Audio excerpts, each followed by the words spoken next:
Ladies and gentlemen, Vidyaniketan Group of Institutions welcomes you to yet another season of India Insight. Envisioned by Mrs. Prema Rajagopal, the founder of this institution, way back in 2004, the objective ever since has been to enhance the knowledge of India and appreciate the diverse culture of this nation. As our young children take part from various corners of the world, over the last couple of years in the digital avatar, this contest has reached over 20,000 students across 10 countries. We at the Vidyaniketan Group of Institutions truly appreciate and acknowledge the support and patronage given to us by all the participating schools, their teachers and managements. Before we begin, it is our pleasure and privilege to invite a leader in school education, a person who is a strong advocate of co-scholastic learning. Ladies and gentlemen, please welcome Dean Academics at Vidyaniketan, Miss Sumitra Raghavan. Good morning, young participants of the India Insight debate, quiz and drawing competitions. The dream of our founder, Srimati Prema Rajagopal, has not only materialized but is growing stronger in numbers each passing year. Children of today have information available to them at the click of a button. But India Insight is one set of competitions where they develop curiosity about the historical, cultural, and current facts on India. From the host institution, Vidyaniketan Public School, let me wish all you participants all the best as you move from the prelims to the grand finale. A big thank you to all the teachers who stood by their students as they prepared for these competitions, and to their heads of institutions, not only from India, but 9 other countries as well, making India Insight a truly global set of competitions. All the best and thank you. A big hello and a warm welcome to each one of you to this wonderful program. It's time for us to introduce to you your host for the program today. She is Asia's only professional quiz host, having hosted quizzes in several countries across this region. She has to her credit over 500 shows over the last couple of years, the notable ones being Tata Crucible, TCS Inquisitive, TCS Intelligim, the Union Bank Quiz, the Canara Bank Quiz, just to name a few. She is an alumnus of NITK Surathkal and was selected as 40 under 40 by Business World as people to reckon with from our country. Ladies and gentlemen, boys and girls, time for you to welcome your host, Miss Rashmi Furtado.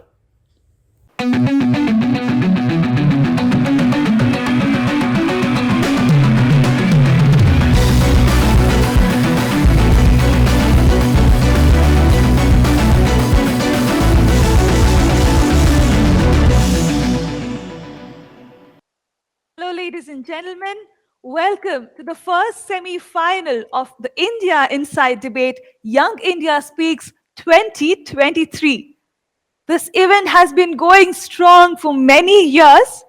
Conceptualized by the Vidyaniketan Group of Institutions, this is an international level inter-school contest comprising of a debate, drawing, and a quiz. And this has now moved on from being only having participation from India to having a participation from over 10 countries. This event was originally, it began as a quiz, and it was conceptualized by the founder principal of the Vidyaniketan Public School, Mrs. Prema Rajagopal. It was her passion and her desire to ignite the spirit of India among the children of our country. And today, we are continuing and trying to achieve her dream. The digital avatar, of course, has reached so many children in our country and abroad. This, of course, as we like to call it, is a hybrid version of a debate. We have our semi-finalists who have joined us today, and they have gone through multiple preliminary contests to reach this semi-final here today. But before we go into getting to know our semi-finalists, let me quickly introduce or give you a short introduction about the judges or the jury members who have joined us. Our first jury member is Ms. Vaishnavi Venkatraman.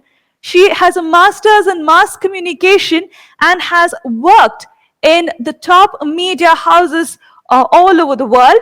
She currently is joining us all the way from Dubai. Thank you so much for joining us, Vaishnavi. We also have Mr. Bjorn Waring, who has joined us. He is a sought-after event manager of our country. While many of you might think event management is a very glamorous profession, talk to him. He will tell you he solves problems every single day. But he loves his job and he's very good at it. Welcome, Bjorn. Thank you so much for joining us. Let us quickly get to know our semi-finalists and then move into the first semi-final of the India Inside debate, Young India Speaks. Our first semi-finalist joining us from Gokhale Memorial Girls' School, Kolkata is Prathama Ghosh.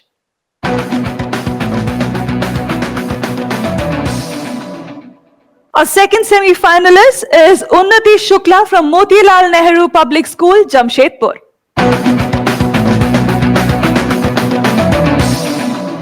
So we have our third finalist, or third semi-finalist, joining us all the way from Chennai, from the Navadesha Montessori School, is Charumati.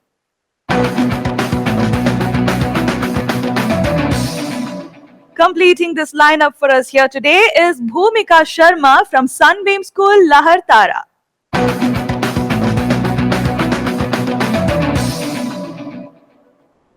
So these kids are very talented. They know the kind of challenges such events will throw at them. So in the first round, let us get to know them a little better. The first round, me in 30 seconds. Here it is.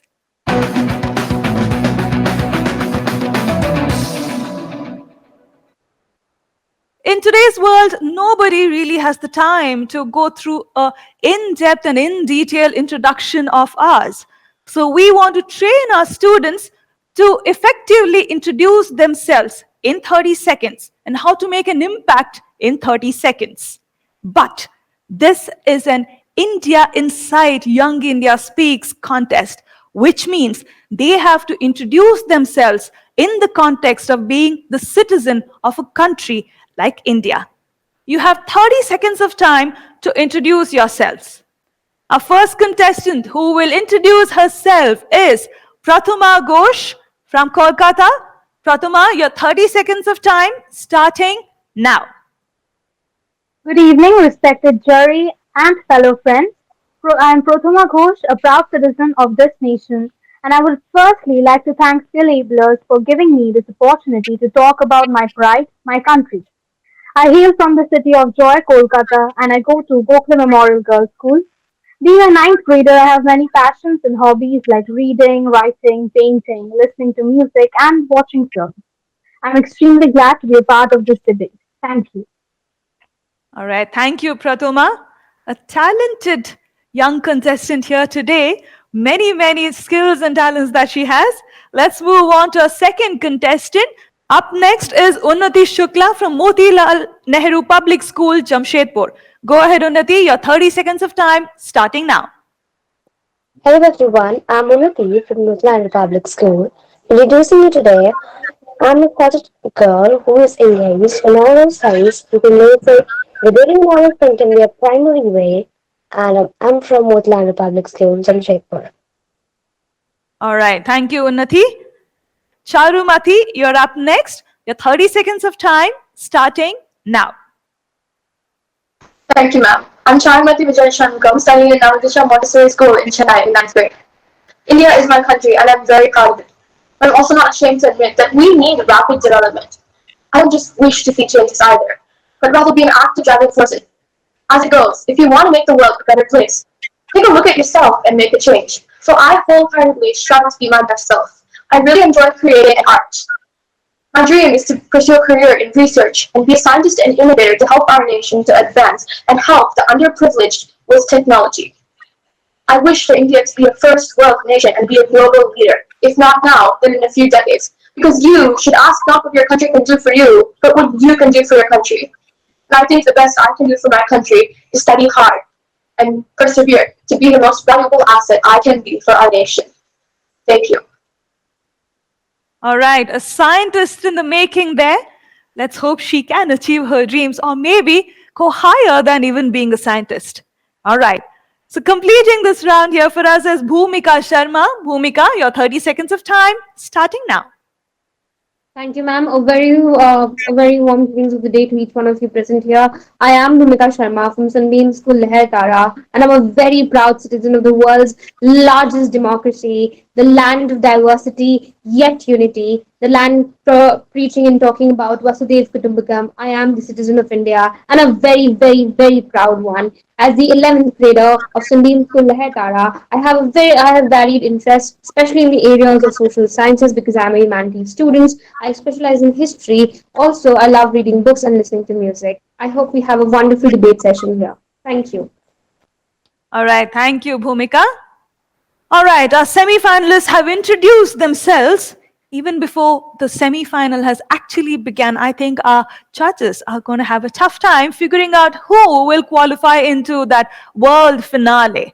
But let me not speak too soon. Let these kids prove themselves. Let's move into the next round of Young India Speaks, Your Point of View. Here we go.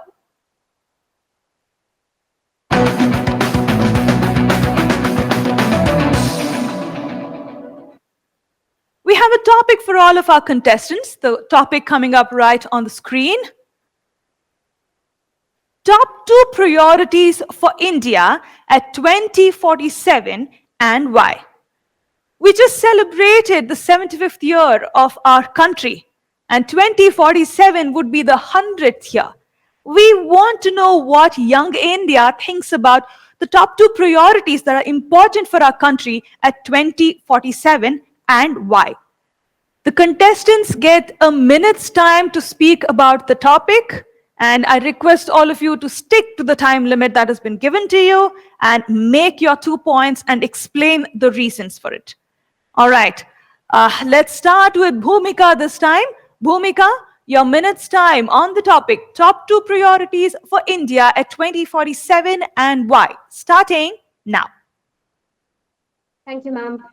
Greetings of the day to everyone present in the room. India on 15th August 2047 will complete 100 years of independence, and despite after 100 years of independence, what I see is that we would be lacking in 2 major directions. The first one is the safety of women, and the second is the lack of equal opportunities for all. So even in India in 2022, when I see the culprits of Bilkis Bano being released and being clapped and being garlanded, I know we are walking on a wrong direction. We are setting the wrong examples. So it is very important that we as a country work on women's equality and equal opportunity for the women, and second, equal opportunities for all. Because when we talk about the constitution, when we talk about the fact that we are a fraternity, we promote fraternity, we often forget that we do talk about equality amongst equals, but we forget that we are not creating an equal level playing field for everyone.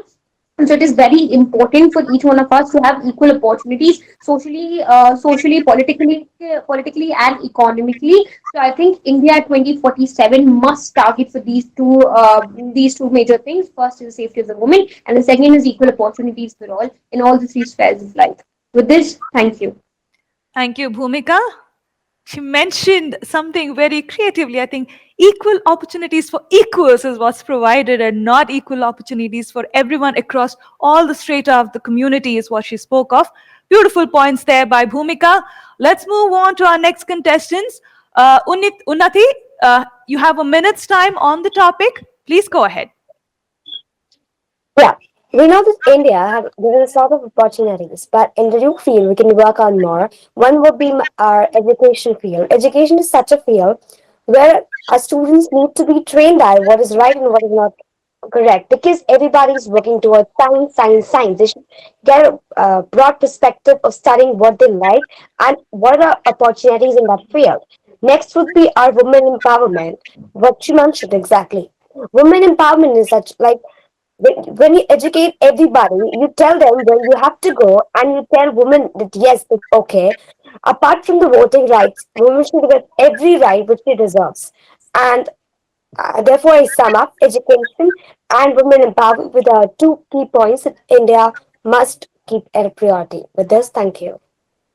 All right, thank you, Unnati. Education and women empowerment are the points she mentioned. Let's move on now to Charumati, joining us from Chennai.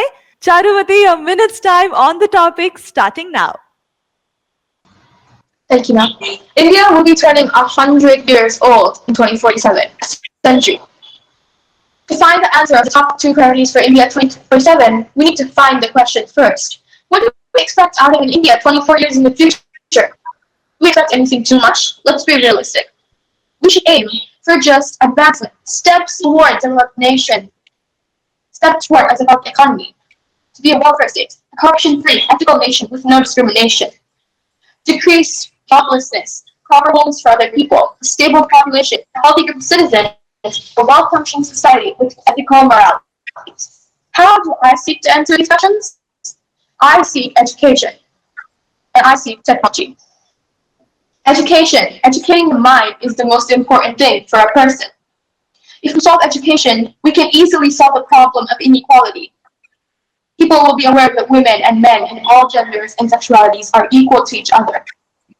We will no longer have violence and crimes in an organized society. Technology intends to answer the problems such as joblessness and proper homes. We can use technology to our advantage. Technology can't spit a lack of manpower that we have in the populated society that we have. Technology can increase our standards for education. Technology will improve our quality of life. Technology will make our country from a second world nation to a first world nation, which is what we need in the 2047 years to come. Thank you, Charumati. All right, our last contestant for this round is Pratoma. Pratoma, you have a minute's time. Please go ahead.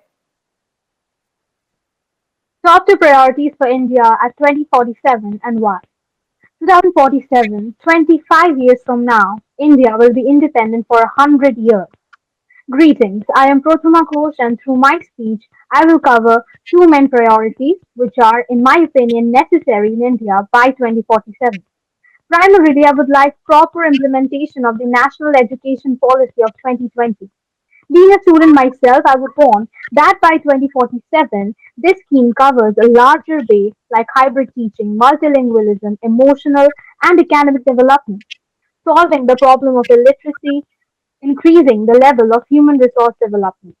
Secondly, another crucial priority, as my fellow debaters have already mentioned, would be women's safety. Can anyone answer why I, as a woman, have to carry pepper spray while traveling alone? It is sadly because rape cases have gone up from 18,000 in 2005 to 38,000 in 2016. By 2047, hopefully, these numbers should not even be in existence. I would like to end by saying that by 2047, India will move closer to the utopia that I want it to be. Thank you. All right. Wonderful points by a panel of girls. I would not expect anything less than what they have spoken here today. Education, women empowerment, and women's safety being the top priorities among everything that they spoke here today. Well, something for us to think about.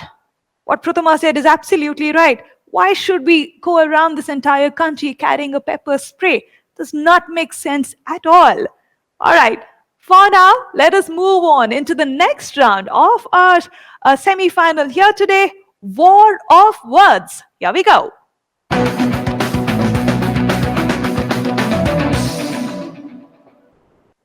In this round, as the title of the round suggests, War of Words, each of our contestants will get a minute's time to speak what they think about the topic that has been given. After that, they will discuss and debate about the topic, the same topic, for 6 minutes. All right?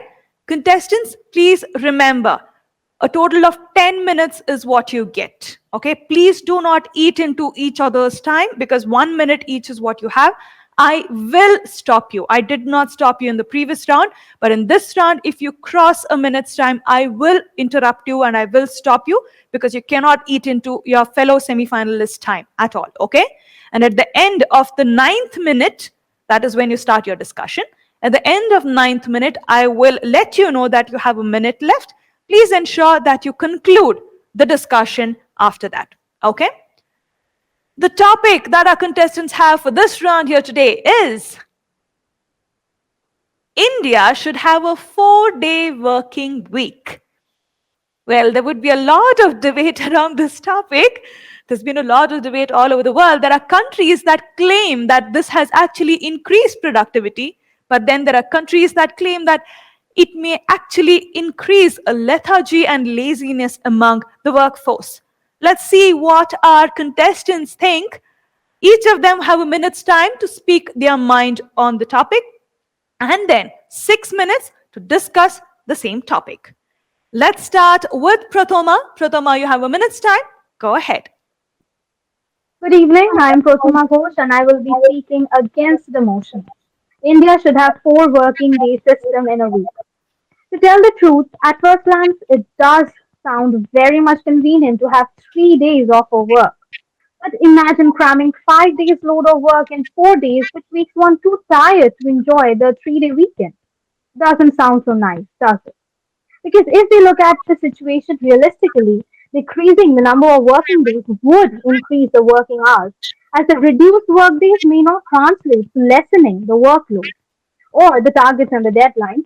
This will eventually lead to depression, anxiety, health issues, lethargy, stress, and so much more.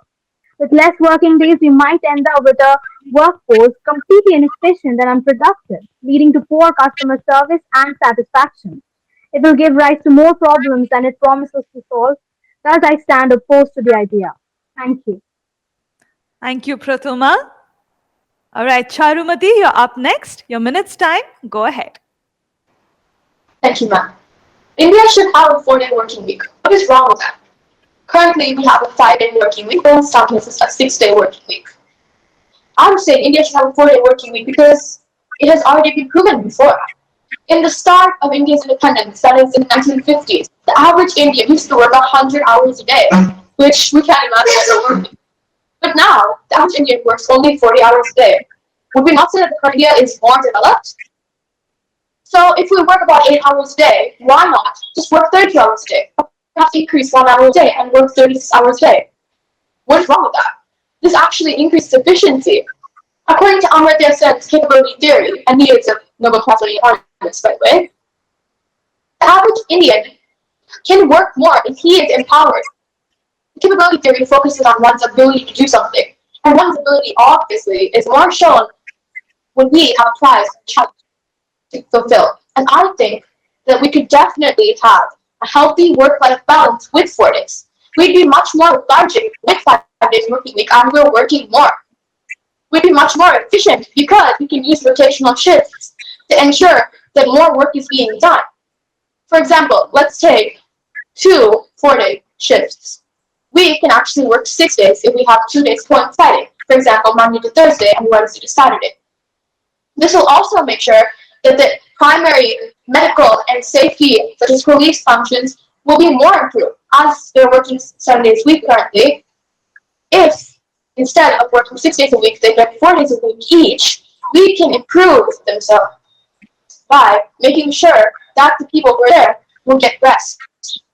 This will also reduce rush hours and traffic. Your time's up. Your time's up, Charumati. Charumati, your time's up.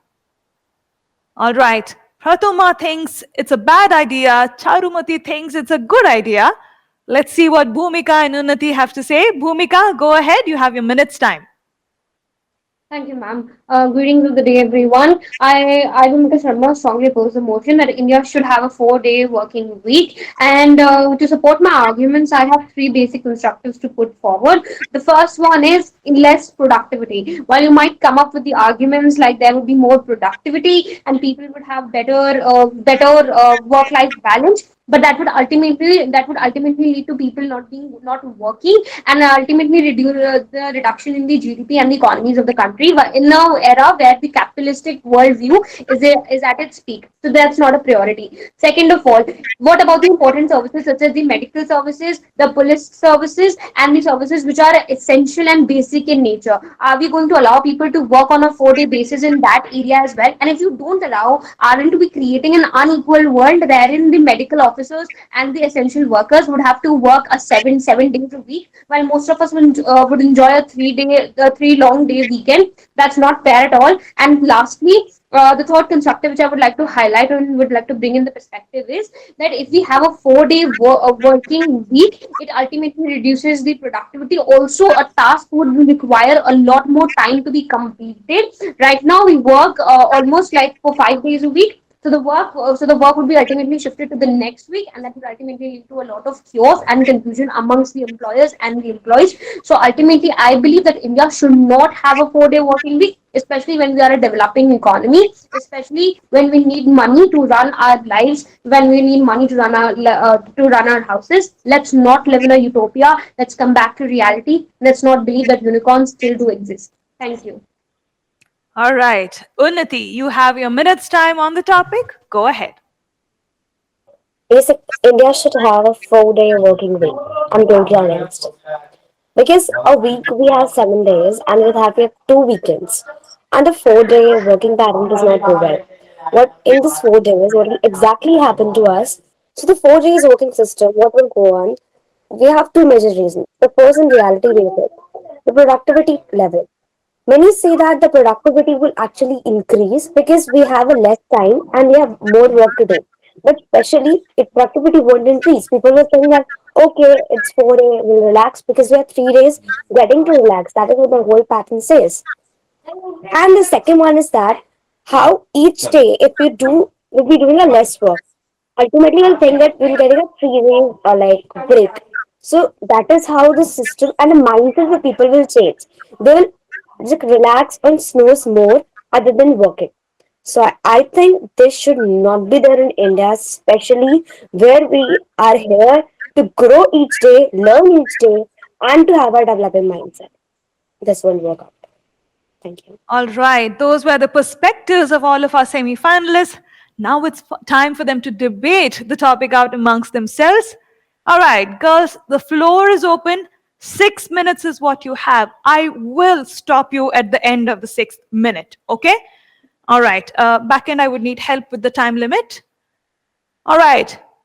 The floor is open. Your time starting now. Furthermore, I'd like to add that rotational shifts can be used. For example, you have mentioned that medical and police services have to work 7 days a week. We don't have to. We can make 4-day working week, but the amenity itself can work 7 days a week if we have multiple shifts. Also, these 4-day working weeks will also apply to education. And who can argue? School is already so stressful. If we have a 4-day working week and 2 shifts for school, we have such an easier life and less stress. This will make our mental health much better. Aside from this, less work, more effort is the principle being put in. In a developing economy such as us, we also have to take into account the fact that we have such a large population, which we can use for the better. Such a large population, the less work, more effort theory is much more prevalent and be much more successful in, say, such countries as Japan, where there's less population.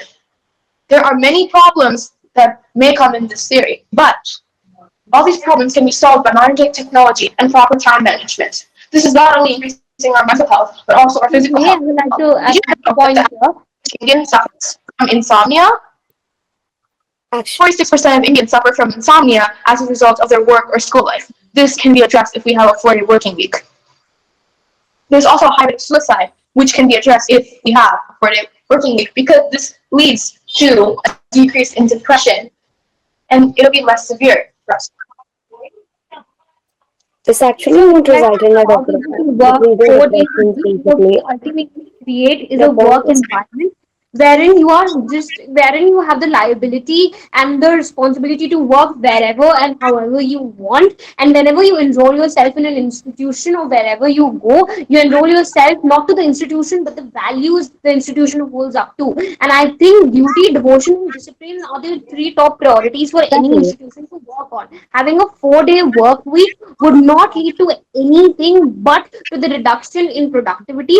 Also, talking about where the essential services would be lacking, the only factor or the only area which would be benefited out of this is the hotel and the hospitality industry, wherein everyone would want to spend their 3 days long weekend in a special hotel or a resort, and this would ultimately lead to only one section of the society growing. I have already mentioned in my prior speeches that India at 2047 needs an equal opportunity for all. We need to create equal playing field for everyone. So giving opportunities and priorities to only one sector of the society would not help. And having a 4 day working week could not be the ultimate solution of everyone's every problem.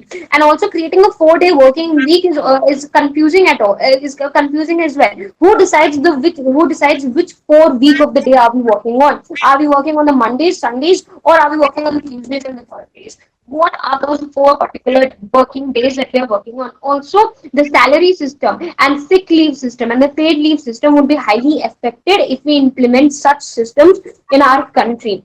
Thirdly and lastly, India is a developing economy. We need money to run our houses. We need money to run our country. And to have a 4 day working week would not help that at all. Also, there are certain areas where we need people on a daily basis, like daily wage workers, medical services, and teaching staff, and a lot more services. So having a 4 day working week would lead to people being a liability and not an asset to the country. And we need more of assets to the economy and not a liability. So I think 4 day working week would not be an ideal situation for India. Let's not live in a utopia. I Exactly. beg to And differ. you mentioned even about that in the schools, if you just have 4 days, there will be less stress and you can live stress free. To be very honest, we won't be living stress free. We'll be in more stress because we have 4 days and we have so much to cover up, and that would lead to stress. And in the schools, we get 5 days working and sometimes six also. So we get a lot of period in which period we study. But if we deduct the 2 days also, then also we are getting less time to study and less time to devote in school, and whereby we'll carry with doubts to our like houses as well. We have labor and all those things who are working to construct and many more things. If you just reduce the time for them also, then also the problem would arise. So ultimately, that there would be stress. It's not like there won't be a stress to anybody. So I think your I beg to point is differ. well. I beg to I'd differ. like I to add think something. working week would be much Charumati, in efficient. your speech, Sarumati, in your speech, you have said that why not reduce the 40-hour like working shift to 30-hour working shift? But Charumati, think about like it realistically. If we reduce the working hours, where will the work go? People have to do the required amount of work to reach a target, and in order to reach a target, we have a deadline too. So if we have to finish the work, if we reduce the 30 for 40-hour working shift to 30 hours, how will we finish the work? That will obviously lead to intensive working schedules where like people have to work day and night even in 4 days. That will obviously lead to tiredness, stress, like I've already mentioned in my speech. So And where again, will that there's work go? no. To interrupt you, but I don't agree. I think that with less work, we're actually improving ourselves. In the age of technology, we don't have to do as much work. And I think we're not doing the maximum to our potential. As you mentioned, if you mention that people have a 3 day leave off, we can argue that we can have different shifts. One half of society working one way, and on the other half working another 4 days. So different 3 days. This would actually lead to a decrease in traffic and stuff. In school, if we think about a 4 day working week, the new education policy actually advocates for more resting students and extracurricular activities. These are not covered by the working week. We can see students being so stressed, and I don't think that's very valuable. In a developing nation, yes, it is important to have work hour, but it is also important to give the people a rest. Otherwise, we'd be no different from a communist nation, which we are not. We're a democracy, which advocates equality for the people, and that will be given in a 4 day working week even more because all the people will have to work equally. Aside from this, there is no unproductivity because the work we can do in 40 hours, we can complete in 36 hours. See, as I've already mentioned, in the 1950s, people used to work 100 hours, but they weren't getting as much done as we are down now in 40 hours, which is only two-thirds of the current working. Now, if we reduce that to just a few more Time. hours, it'll be much. I think then the problem here is not the 4 day working week or a 6 day working week, but what the problem here is the amount of work and the pressure that each one of us account that each one is responsible for on an everyday basis, whether it's a school going student or a college going student or a person working in the corporate world. So while allowing a 4 day working week, we are not actually tackling the real problem. What we are tackling is this artificial problem that we all have created in our minds, wherein the number of days we work in an office or in a school decides the amount of work we do. It's actually the curriculum. It's actually the pressure of the work that we're accounted Exactly. for. And what I'm trying to say is that curriculum can be completed sooner if we have more efficiency, which I think we will if we're motivated There to can be have done it. in 5 days or 6 days as Not well. There's no everybody such is not like getting this, curriculum of but the Charumati, we last 5 cannot days work. on And your again, time also back. again, we're gonna We cannot live in a fairy tale world where you and I see today you and I we are here debating on an online platform. We do it because it was on our agenda. The event was organized because it was a part of our agenda. Imagine a situation we had a 4 day working week and all of us would have backed off from it and none of this would have taken place. We work because we want to do it because it is necessary for all of us. that is So the what. real problem is Some of How the many people mindset are is done like working that. because they're Contestant, overworked? you contestants, will your have time is up. 6 week. The If you Contestant, have mindset time is actually up. is done like that. That is what we are 6 focusing on minutes all of this. Because time we is And I up. have was more trying efficiency thinking from about our that work. this Charumati, particular Unnati, work, you have to work, stop. Your work, 6 minutes of time is done. In fact, you Got it. have overshot the time limit. Please stop. All right. Thank you. Ladies and gentlemen, what we need to remember here that all of them are still in school. They have not started their work life yet, but they have a lot of opinions and strong opinions at that when it comes to a 4 day working week. All right, time for us to move into the last round of our semi-final, jury time. Here we go.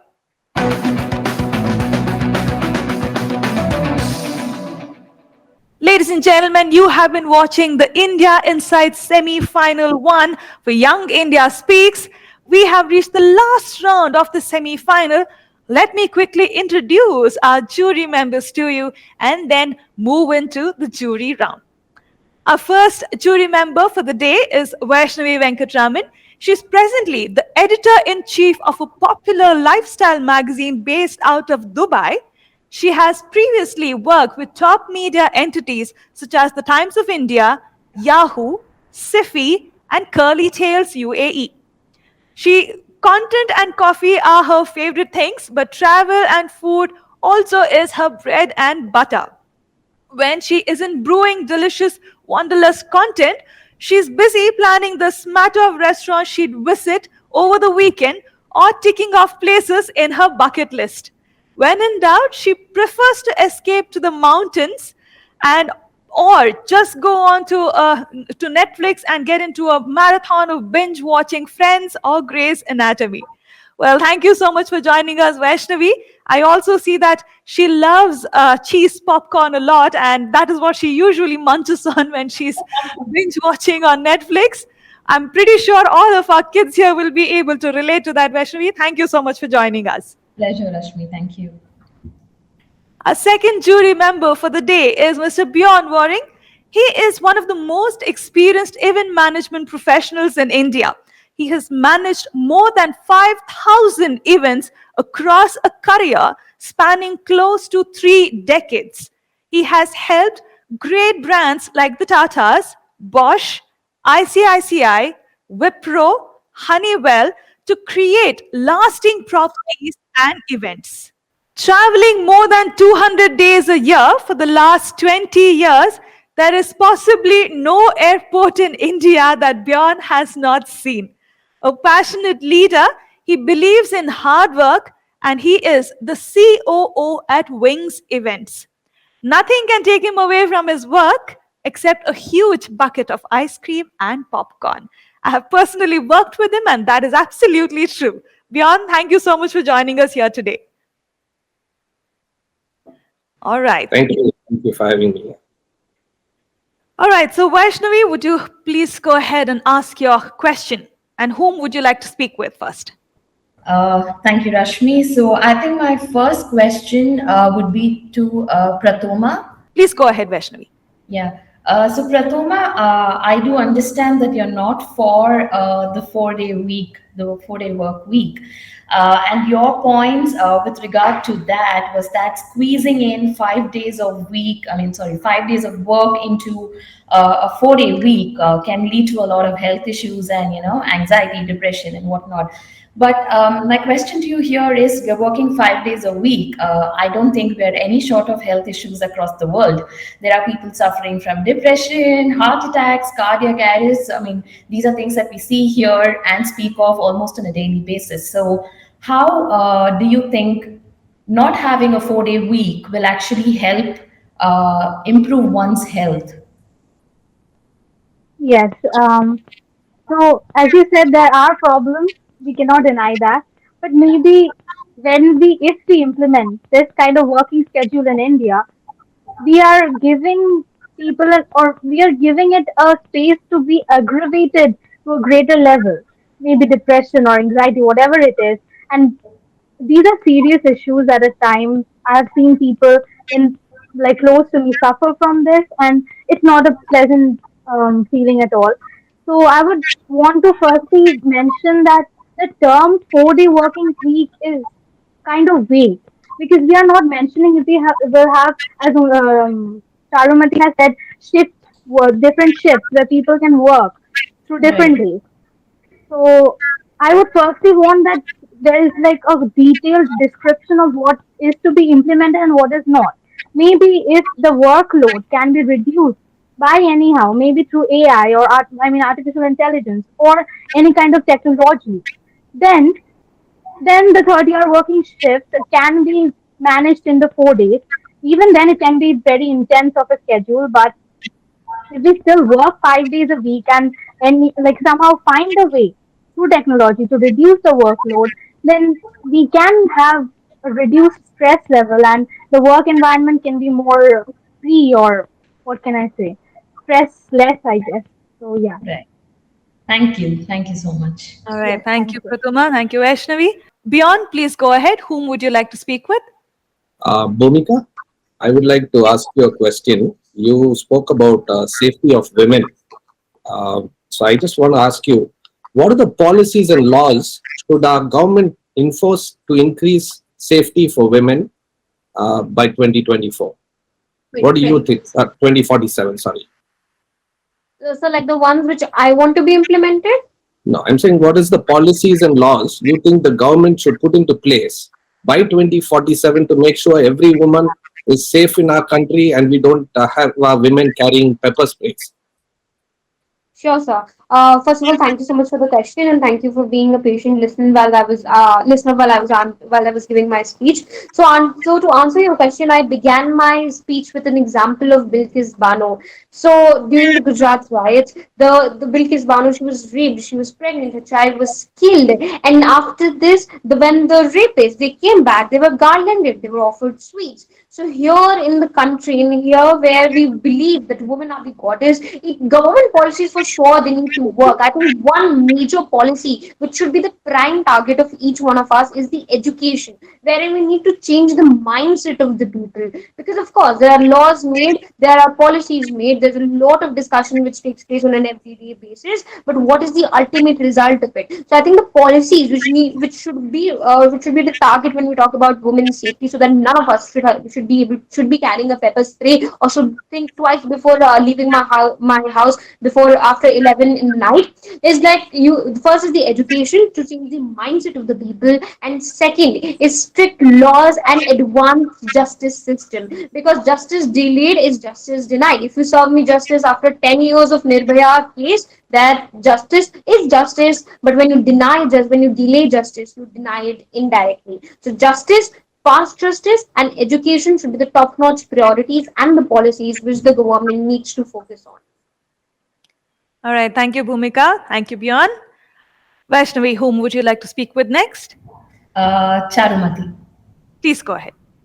Okay, you spoke for the 4 day week. The question here is now when you're saying 4 days a week, we have like a long weekend of 3 days. Okay. So when it's Saturday, Sunday, we all have our Monday blues. We can't deny that, it's irrespective of our ages. So when we're taking a break for like 3 days a week, don't you think it's going to be very difficult for us to battle the weekend blues and then get back to the work week? No, ma'am, I don't think that. Okay. We already have a similar situation in which we have in India a lot of holidays where we can have Fridays, Saturdays, Sundays off. If we can get back from those situations, I certainly believe that we can get back from these weekends. Also, Right. we humans are very active as a race. But again, when you say you get your long weekends of Friday, Saturday, Sunday, I do understand India has much more long weekends than we enjoy in the UAE here. But then I wouldn't want to believe that it is something that would happen every other week.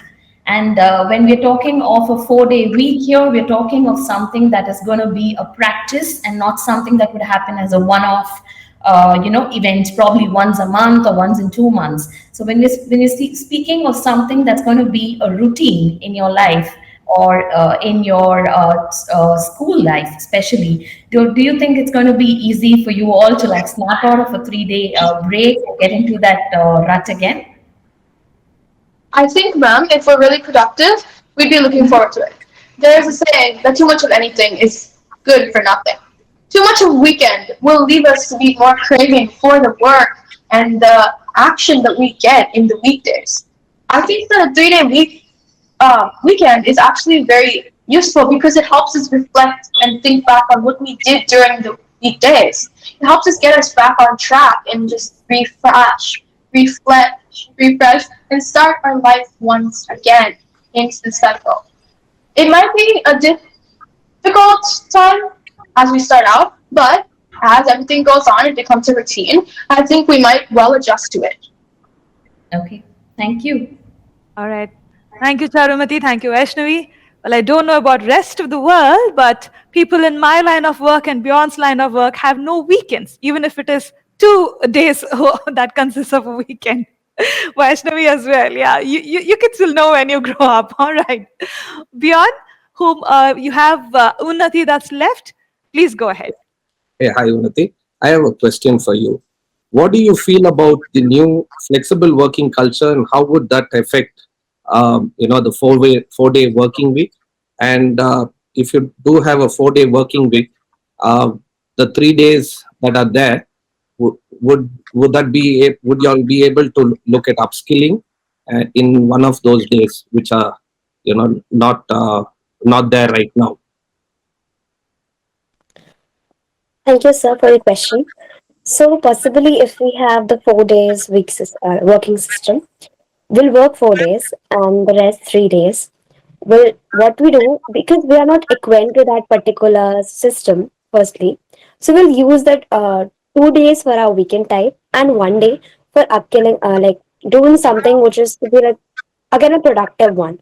Apart from doing the murderous work for 4 days, we'll go for something which will upskill ourselves, as you told. Obviously, we'll use 1 day for it, and the rest 2 days can just acquaint well with it, like whatever we do generally at the weekend. We will try to just adjust with a similar pattern as we do with our 5 days working system. But officially, we'll just enjoy 4 day, like we'll have 4 days only and 3 days. But if we just adjust to ourselves, then 4 days will just work out, and 1 day we can keep for upskilling, and 2 days like, we can to be enjoy. And if you have a flexible system with it, then it would like work sort of. Firstly, okay, like not so okay, because we have to keep our mindset right over here, because the mind will actually fluctuate, because we are going to something like a 5 days only, and to change from one to other would we should have an adaptable habit over there to acquaint with all these things. So if we get into the mindset, if we have that particular set that okay, it's okay, it will be working, then and there I think these can also work accordingly. That was, thank you, sir. All right. Thank you. Thank you, Nati. Thank you, Bjorn. Ladies and gentlemen, thank you so much for joining us in the first semi-final of India Inside Debate Young India Speaks 2023. With this, we have reached towards the end of our semi-final. Time for us to find out who is the winner who will qualify into the world finale of Young India Speaks. And the winner of the first semi-final of India Inside Debate Young India Speaks 2023 is Bhumika Sharma from Sunbeam School, Lahatara, Varanasi. Congratulations to you, Bhumika.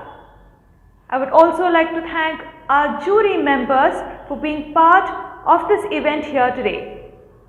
You don't go anywhere. The second semi-final is coming up. I really hope you join us there. Take care.